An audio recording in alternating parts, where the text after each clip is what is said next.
Hello viewers, আসসালামু আলাইকুম। সবাই কেমন আছেন? আশা করি সবাই ভালো আছেন, সুস্থ আছেন। আলহামদুলিল্লাহ আমিও ভালো আছি। এই তো আমি সকালে ঘুম থেকে উঠে আমার বাসি কাজগুলো সেরে আমি রুটি বানাতে আসছি। তো আমি কয়েকটা রুটি বানাবো সকালে খাওয়ার জন্য, আর মিহি বাবুকে একটা পরোটা বানিয়ে দেবো।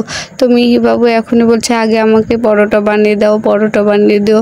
খাওয়ার দিকে নামগন্ধ নাই, কিন্তু খালি এটা ওটা বায়না, কিন্তু খাবে না।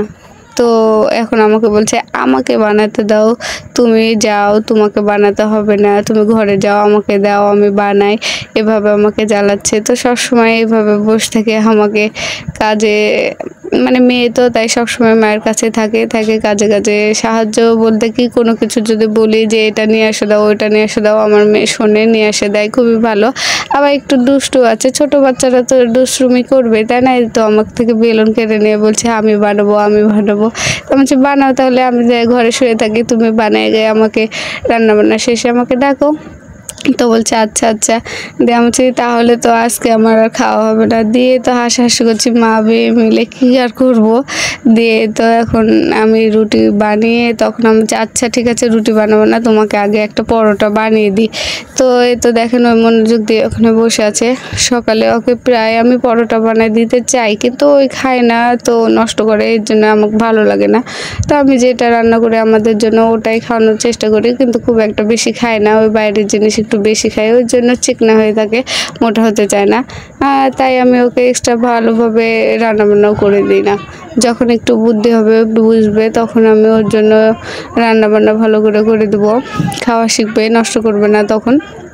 তো নষ্ট করুক, কিন্তু খাবে তো, কিন্তু খাই না, করলে নষ্টই করে, ওর জন্য ভালো লাগে না। কিন্তু মানুষকে বোঝাবে যে হ্যাঁ খাই, কিন্তু খায় না সেভাবে। তো আমি পরোটায় তো ফার্স্টে বেলে নিয়ে ভিতরে তেল দিয়ে দিলাম।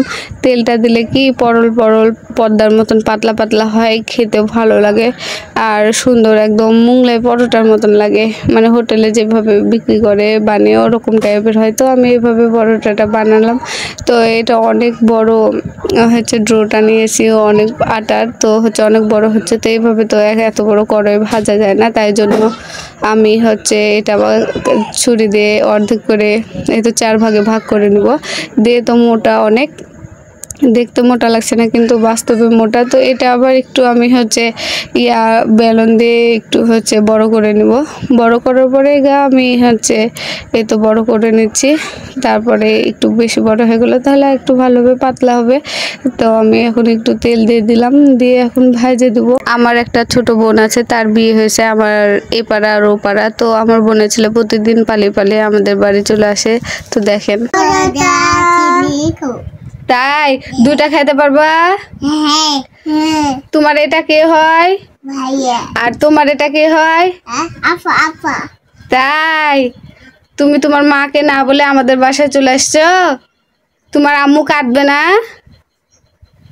তুমি একা একা আসতে পারো আমাদের বাড়ি? তোমার এত সাহস? তা আচ্ছা তোমরা দুজন এবার খাও। হ্যাঁ খাও। তোমার বাড়ি ভাইয়া কি জন্য পালায় পালায় আসে বলো তো? সাইকেল চালাবে মিহি বাবু, তাই না রায়ন বাবু?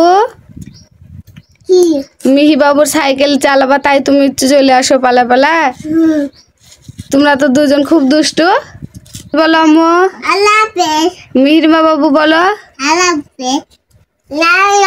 টাটা দিয়ে দাও।